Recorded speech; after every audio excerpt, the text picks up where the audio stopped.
हाथरस हादसे में मुख्य आरोपी देव प्रकाश मधुकर गिरफ्तार कर लिया गया है।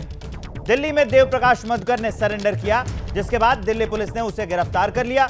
दिल्ली पुलिस ने देव प्रकाश को यूपी पुलिस को अब सौंप दिया है। यह बड़ी अपडेट हम आपको बता रहे हैं। यह जो हाथरस कांड हुआ था, जिसमें भगदड़ में लोगों की मौत हुई थी, उसका जो मुख्य आरोपी था देव प्रकाश मधुकर, अब उसे गिरफ्तार कर लिया गया है। उसे देव प्रकाश मधुकर ने पहले सरेंडर किया और उसके बाद जो है दिल्ली पुलिस ने उसे गिरफ्तार कर लिया। अब दिल्ली पुलिस ने उसे यूपी पुलिस को सौंप दिया है। अंकित गुप्ता मेरे सहयोगी स्क्रीन पर दिख रहे हैं, वीरेश पांडे भी आपको दिख रहे हैं स्क्रीन पर। सीधे अंकित गुप्ता के पास पहले लिए चलते हैं, इनकी खबर है। वे कहां से गिरफ्तार किया गया, ये डिटेल, कितने बजे गिरफ्तार किया गया, कब वो सरेंडर करने के लिए आया था, पूरी जानकारी जरा विस्तार से बताइए अंकित। विवेक, ये जानकारी निकल के सामने आई है जो वकील एपी सिंह है। एपी सिंह का कहना है कि जो ये बाबा है जिसका पूरा आयोजन था, सत्संग था, उसके वकील के तौर पर वो सामने आए हैं। और एपी सिंह के हवाले से ये खबर सामने आई है कि ये जो मधुकर था, देव प्रकाश मधुकर, जो कि मुख्य आरोपी था, इस पूरे जो सत्संग को आयोजन किया गया था, उसका मुख्य आयोजक था, उसने सरेंडर किया है। ये दावा किया है वकील एपी सिंह ने। एपी सिंह के मुताबिक ये जो मधुकर था वो अपना इलाज करवा रहा था दिल्ली में ही। जब ये घटना हुई है उसके बाद से वो दिल्ली आ गया था, हार्ट पेशेंट था, उसको जो है उसको अपना इलाज करवाना था, वो अस्पताल में भर्ती था। लेकिन जैसे ही उसकी स्थिति में थोड़ा सुधार हुआ, उसकी तरफ से एपी सिंह ने, वो ये दावा कर रहे हैं, फिर मैं दोहरा रहा हूं, एपी सिंह का ये दावा है कि उन्होंने एसआईटी, जो यूपी पुलिस ने एसआईटी का गठन किया है यूपी सरकार ने, तो उसको जो है इन्फॉर्म किया कि ये मधुकर यहां पर दिल्ली में मौजूद है, अपना इलाज करवा रहे हैं और वो पुलिस की जांच में सहयोग के लिए तैयार है, सरेंडर के लिए तैयार है। जिसके बाद एसआईटी की एक टीम दिल्ली पहुंची और उस अस्पताल में पहुंची जहां पर ये मधुकर का इलाज चल रहा था। वहां से जो है उसको गिरफ्तार किया गया है। और ये एपी सिंह का लगातार ये कहना है कि लगातार ये कहा जा रहा था कि मधुकर भगौड़ा है, वो पुलिस की जांच में सहयोग नहीं कर रहा, वो गलत था, वो जो है अपना इलाज करवा रहा था। हालांकि देखिए, फिर दोहरा रहा हूं, ये एक वकील है और वकील के तौर पर वो तर्क रख रहे हैं, लेकिन इस वक्त के लिए बड़ी खबर ये है। लेकिन अंकित, यहां पर कई सवाल बनते हैं। एपी सिंह ने तो अपने जो कोर्ट की भाषा होती है, वकीलों की भाषा होती है, उसमें आसानी से समझा दिया। यहां पर कई सवाल पैदा होते हैं। पहला सवाल ये कि क्या 3 दिन पहले ही उसकी तबीयत खराब हो गई। दूसरी बात ये, हॉस्पिटल जनरली होती है, वो क्या कहते हैं, पब्लिक प्रॉपर्टी होती है। किस अस्पताल में था वो दिल्ली के, ये भी तो सवाल बनता है ना कि अभी तक किसी अस्पताल में कोई मरीज जाता है और उसकी खबर आती है। इतना बड़ा कांड हुआ है, सबको पता है, और एक भनक तक नहीं लगती है ना दिल्ली पुलिस को ना यूपी पुलिस को। मतलब ये दिल्ली पुलिस और यूपी पुलिस दोनों निकम्मी है कि सैकड़ों जान का आरोपी और वो ढूंढ नहीं पाती है, वो अस्पताल में अपना इलाज करा रहा है। एपी सिंह कहते हैं कि लो भैया, हम तुमको दे रहे हैं। जी बिल्कुल, देखिए, अपने आप में कई तरह के सवाल जरूर खड़े होते हैं, लेकिन इस वक्त के लिए बड़ी खबर यही है। हालांकि उसकी जानकारियां पूरी निकल के सामने आएंगी, लेकिन एपी सिंह के हवाले से जो खबर आई थी, मैं फिर दोहरा रहा हूं, उनका यह कहना था कि अस्पताल में इलाज करवा रहा था, अस्पताल का नाम नहीं बताया है। फिर बता रहा हूं, अस्पताल का नाम नहीं बताया, ये जरूर कहा है कि एक अस्पताल में इलाज करवा रहा था और वहां से पुलिस को इन्फॉर्म किया गया, जिसके बाद पुलिस की टीम आई और उसने सरेंडर किया। और ये वही मधुकर है जिसके ऊपर जो है पुलिस ने 1 लाख रुपए का इनाम भी रखा हुआ था। अब जो आप सवाल पूछ रहे हैं ना कि 1 लाख रुपए का इनाम उसके ऊपर रखा गया है, उसकी पुलिस को भनक नहीं लग रही है। और एपी सिंह का दावा है कि वो दिल्ली के अस्पताल में अपना इलाज करवा रहा था। लेकिन इसको जो है विवेक, अगर हम आसानी से समझना चाहें तो ये जो मुख्य आयोजक है उसको भी समझ में आया, उनके वकील को भी समझ में आया कि धीरे धीरे कानून का शिकंजा कसता जाएगा और 1 लाख रुपए का जो ये इनाम रखा गया है, इससे उसकी मुश्किलें आने वाले दिनों में और बढ़ सकती हैं। लिहाजा ये एक सोची समझी रणनीति के तहत सरेंडर किया गया है। और अब जो एपी सिंह का दावा है, जो वकील है, उनका ये दावा है कि जांच में सहयोग के लिए पूरी तरह से तैयार है। सहयोग के लिए जब देखा कि मामला और फंसता जा रहा है, अब मामला और ज्यादा बिगड़ता जा रहा है, तो सती सावित्री बन के आते हैं, कहते हैं कि जांच में सहयोग के लिए हमने दे दिया, इलाज करा रहे थे।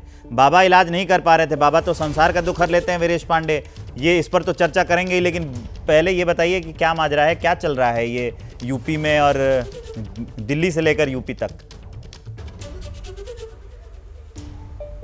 देखिए, इसका पूरा डिटेल में बताऊं कि जिस दिन ये घटना हुई थी, मधुकर आनन फानन में वहां पे मौजूद था। मधुकर आनन फानन में दिल्ली जाता है और दिल्ली के नजफगढ़ में अपने एक रिश्तेदार के नर्सिंग होम में छुप जाता है और वो पेशे से इंजीनियर है और ये बहाना बनाता है कि मेरी तबीयत खराब है, मैं हार्ट का पेशेंट हूं, मैं दिल का रोगी हूं और मेरा हार्ट बीट बढ़ गया है घटना दुर्घटना को देखकर, और वो नजफगढ़ के हॉस्पिटल में छिप जाता है। नजफगढ़ के हॉस्पिटल से योजना बनती है कि किस तरीके से उसे सेफ पैसेज दिया जाए। तो आज उसके सुप्रीम कोर्ट के वकील एपी सिंह ने यूपी के एसटीएफ को, यूपी पुलिस को, यूपी एसआईटी को फोन किया। साथ ही साथ यूपी पुलिस ने, एसआईटी ने, एसटीएफ ने दिल्ली पुलिस से संपर्क किया कि नजफगढ़ के नाले के पास जो मधुकर है, मुख्य आरोपी है हाथरस कांड का, वो छिपा हुआ है, सरेंडर करना चाहता है। दिल्ली पुलिस पहुंचती है और साथ ही साथ यूपी की जो नोएडा यूनिट है, जो पता चल रहा है सोर्सेस से, जो एसटीएफ की यूनिट है नोएडा की, और फिर जो यूपी पुलिस के लोग हैं वो पहुंचते हैं नजफगढ़ और दिल्ली पुलिस के साथ साथ वो सरेंडर करता है। एपी सिंह का कहना है कि हम तो बहुत ही कानून के मानने वाले हैं, हम सुप्रीम कोर्ट में नहीं जाना चाहते, हम हाई कोर्ट में नहीं जाना चाहते, हमने जो वादा किया हमने निभाया। एपी सिंह ने जो बयान दिया, जो वकील है ना, जो जिन्होंने आके बताया कि हम सौंप रहे हैं पुलिस को, सरेंडर कर रहा है, उसको उसके दिल का इलाज चल रहा था, वो आपको सुनाते हैं बयान एपी सिंह वाला। हाथरस प्रकरण में जो एफआईआर में नामजद किए थे देव प्रकाश मधुकर, जिसे मुख्य आयोजक कहा गया था, आज हमने पुलिस को, एसआईटी को और एसटीएफ को यहां दिल्ली से उनके सामने, क्योंकि इलाज करा रहे थे, बुला के सरेंडर कर दिया है। हमने आज वादा किया था, आज आप लोगों से कहा था कि हम देव प्रकाश मधुकर को सरेंडर करेंगे, पुलिस के सामने ले जाएंगे, पूछताछ करें, इन्वेस्टिगेशन में भाग लें, जांच में भाग लें। हमने उनको सौंप दिया है एसआईटी को और उत्तर प्रदेश पुलिस को। अब वो पूरी जांच कर लें, स्टेटमेंट कर लें, बयान कर लें, रिकॉर्ड कर लें। अब ये उनकी अपनी इच्छा है। एपी सिंह को आपको सुना रहे थे अंकित गुप्ता। एपी सिंह का ये बयान जब मैं सुन रहा था ना, तो वकील के साथ साथ एक कुशल नेता के जो होते हैं ना अक्स, वो भी मैं उनके बयान में और एपी सिंह में देख पा रहा हूं। उनका बयान ये है कि जैसा कि हमने वादा किया था, आप कोई ऐसा नहीं कर रहे हैं, जांच में सहयोग कर रहे हैं, ठीक है, आप उसके वकील हैं, जैसा कि हमने वादा किया था मैं उसको आपके सामने रख रहा हूं, वो दिया जाए, वो दिल का इलाज करा, सब खेल इनको पता है। और उसके बाद ये आखिर चल क्या रहा है, ये क्या कहना चाहते हैं अब, मतलब कि ये जब इन्होंने देखा कि मामला और ज्यादा फंसता जा रहा है, उलझता जा रहा है, बवाल और ज्यादा बढ़ता जा रहा है, तो उसके बाद का अपनाया गया हथकंडा है ये। देखिए, निश्चित तौर पर वो एक वकील है, वो अपनी उसी तरह से जो पेश कर रहे हैं, और हमको भूलना नहीं चाहिए एपी सिंह वही वकील है जो कि निर्भया कांड में जो दोषी थे, जिनको मौत की सजा भी बाद में हुई, उनके भी वकील रह चुके हैं। इसके अलावा जो है जो और कुछ मामले रहे हैं, जो चर्चित मामले रहे, उनमें भी वो सामने आते रहे हैं। लेकिन इस वक्त के लिए बड़ी खबर क्या है? बड़ी खबर यह है कि जो मुख्य आरोपी है, जो मुख्य आयोजक करता था, उससे सरेंडर कर दिया, सरेंडर किया है, उसके बारे में जानकारी मिली थी। अभी वो भी देखना दिलचस्प होगा कि पुलिस की तरफ से क्या बयान आता है, क्योंकि एपी सिंह ने तो दावा कर दिया है कि हमने सरेंडर किया। क्या पुलिस भी यही बयान देती है कि उसने सरेंडर किया था, या फिर पुलिस को ऐसी भनक लगी थी और उन्होंने उसको अरेस्ट किया, जिसके बाद में एपी सिंह का यह बयान आया कि हमने सरेंडर किया है? तो यह भी एक तकनीकी पहलू है जिस पर नजर रखनी होगी कि पुलिस की तरफ से क्या बताया जाता है कि कहां से गिरफ्तार किया और कैसे गिरफ्तार किया। लेकिन अब महत्वपूर्ण यह है कि यह वो मुख्य आयोजक है जिसके ऊपर 1 लाख रुपए का इनाम रखा गया था, और अब जबकि इसको गिरफ्तार किया गया है, अब इस जांच को आगे बढ़ाया जा सकता है कि परमिशन, वो जो आयोजन किया गया था, जो सत्संग का आयोजन किया गया था, जहां पर इतनी बड़ी दुर्घटना हुई, उसकी परमिशन ली गई, तो उसमें क्या जानकारी दी गई थी, क्यों नहीं इंतजाम किए गए, जो वहां पर सेवादार थे उनकी क्या भूमिका थी, किन किन लोगों को वहां पर जो है डिप्लॉय किया गया था। ऐसे तमाम सवाल हैं जिनका जवाब अब एसटीएफ जो है खंगालने की कोशिश करेगी, एसआईटी खंगालने की कोशिश करेगी। लेकिन विवेक, हमको यहां पर एक चीज और गौर करनी होगी। एपी सिंह ने एक बयान में क्या कहा? उन्होंने ये कहा कि देखिए, हमको कानून के ऊपर पूरा भरोसा है, पूरा सम्मान करते हैं, इसी वजह से हमने किसी अदालत में एंटीसिपेटरी बेल नहीं लगाई। यानी कि वो ये बताना चाह रहे हैं कि वो जांच में सहयोग के लिए तैयार थे।